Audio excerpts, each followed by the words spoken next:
WLNS is here for you, celebrating 75 years of bringing you the news with 6 News this morning. Good morning, Mid-Michigan. Thank you for waking up with us. It's Sunday, November 9th. I'm Karina Prieto, and we're here for you now with this morning's top stories. Well, the ongoing government shutdown is still impacting air traffic, and just a few days ago, more than 1,000 flights were canceled. Andreas Gutierrez is here for you now with the latest.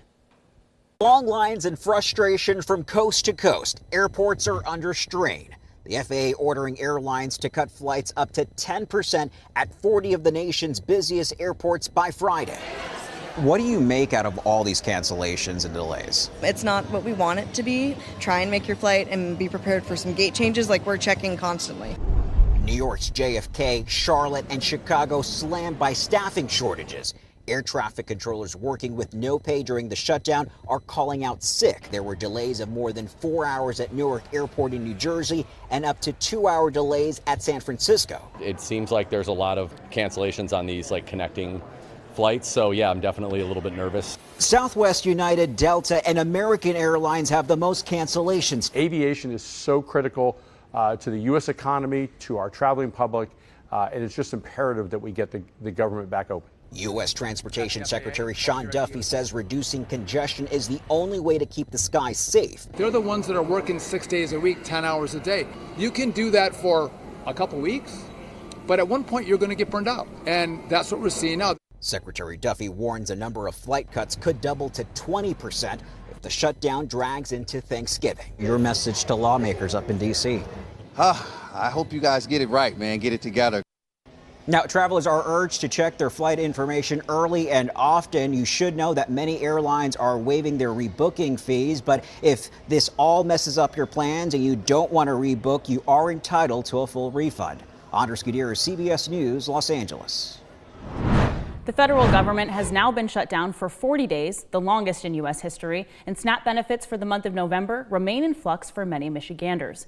This week, the Supreme Court ruled the Trump administration can temporarily withhold about $4 billion in payments for the program that a federal judge had previously ordered to be used.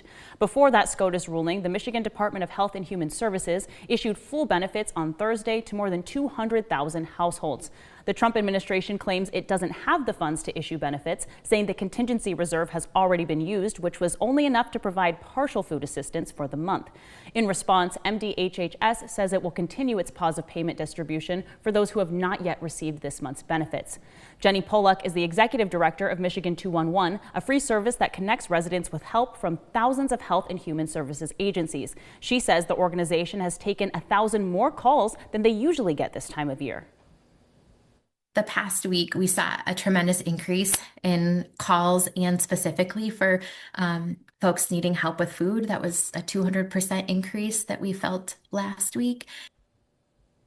And as we've been reporting, this ongoing government shutdown is continuing to impact SNAP recipients, not just here in Michigan, but across the country. Senators returned to Capitol Hill on Saturday for a weekend session aimed at bringing the government shutdown to an end. President Trump is in Florida, but before leaving Washington, he reiterated he wants Senate Republicans to break the filibuster to reopen the government. We have a shutdown, as you probably know, because the Democrats have gone, they're crazy. They're crazy, but they don't care if they hurt the country. On Friday, Democrats offered a compromise to reopen the government in exchange for a 1-year extension of health care tax credits, but the proposal was rejected by Republicans. SNAP payments for the month of November remain in jeopardy because of the shutdown. Late Friday, the Supreme Court temporarily allowed the Trump administration to withhold about $4 billion in payments for SNAP food assistance that a federal judge had previously ordered to be paid. 1 in 8 Americans rely on SNAP benefits. This is the first time I've actually ever been on public assistance in my adult life. And we held out pretty much as long as we possibly could. We used our savings, we used family, some credit cards. The ongoing shutdown is causing a nightmare for flyers. The FAA ordered airlines to cut flights at 40 of the nation's busiest airports beginning Friday, causing more than 1,000 cancellations and more than 20,000 delays. I mean, travel is stressful enough, and then you put these disruptions in place, and it really makes everything more challenging. Transportation Secretary Sean Duffy said the flight reductions will ramp up in the coming days in an effort to reduce the pressure on air traffic controllers. Andres Gutierrez, CBS News, Los Angeles. And we're here for you now with an update on the Gaza war death toll. Gaza health officials say over 69,000 Palestinians have died in the Israel-Hamas war. The death toll continues to rise as bodies are recovered from the rubble and as others are identified. Israel returned 15 more Palestinian bodies yesterday, adding on to that growing number of casualties. The ceasefire, which began back on October 10th, aims to wind down the deadliest conflict ever between Israel and Hamas. A Massachusetts native who was killed in action nearly 8 decades ago during World War II and was classified as missing in action since 1944 has finally made that journey home. The remains of U.S. Army Private Alfred Thomas Langevin were recently identified, and his casket arrived at Boston Logan International Airport yesterday. He then received a dignified transport to a funeral home in Weymouth. Video taken of that procession shows Langevin's casket draped in an American flag, with officers saluting upon his arrival.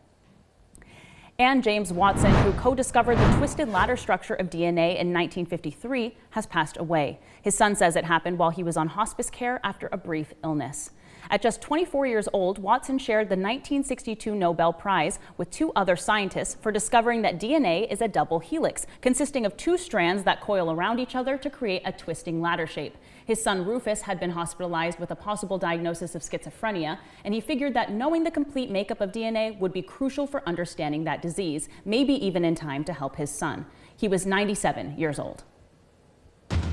From Storm Tracker 6, this is Weather on the Sixes, sponsored by Auto Owners Insurance. Simple human sense. Well, if you're looking out the window this morning, chances are it is snowing where you're at, or if you're going out the door, you might want to give yourself a little extra time because we see some snow that's causing some visibility to drop across the area.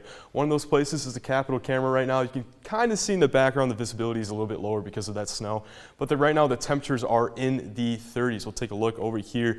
We're sitting at 30 degrees here in Lansing, 33 in Mason, and 32 over there in Jackson. As far as 24 hours ago, we have dropped a bit since then, anywhere from about 5 to 10 degrees, and our feels like temperature is going to be the main story going into the next few days, as we're going to be in the feels like range for the upper 20s for today. Tomorrow is going to be bitterly cold. It might feel like 8 degrees when you're walking out the door in Hastings for tomorrow, and as we go into the rest of your Monday, temperatures will still be only feeling like in the low 20s. That's going to be the same story going into your Tuesday time frame as well, so you definitely want to keep your winter jacket on you. Though we have a moderating trend, so you can see the next few days will be well below average, but we're getting into the mid-50s by this time next week. And then looking at satellite and radar, we got plenty of snow across the area, even in the Chicagoland and Carina. We have a chance in Chicago where they could see up to 15 inches of snow. So it's definitely looking like a crazy event for them. Nothing like that over here, thankfully. We're just going to see a couple snow showers here for the next few hours, and then additional chances of snow showers going into the evening. So yeah, we may not see that 15 inches, but I was actually pretty surprised this morning when I walked outside. There's a good bit on the ground. Yeah, no, it's crazy. You know, it's the first snow of the season, and you know, just want to give yourself a little extra time to dust off those cars. Yeah, thank you, Cole.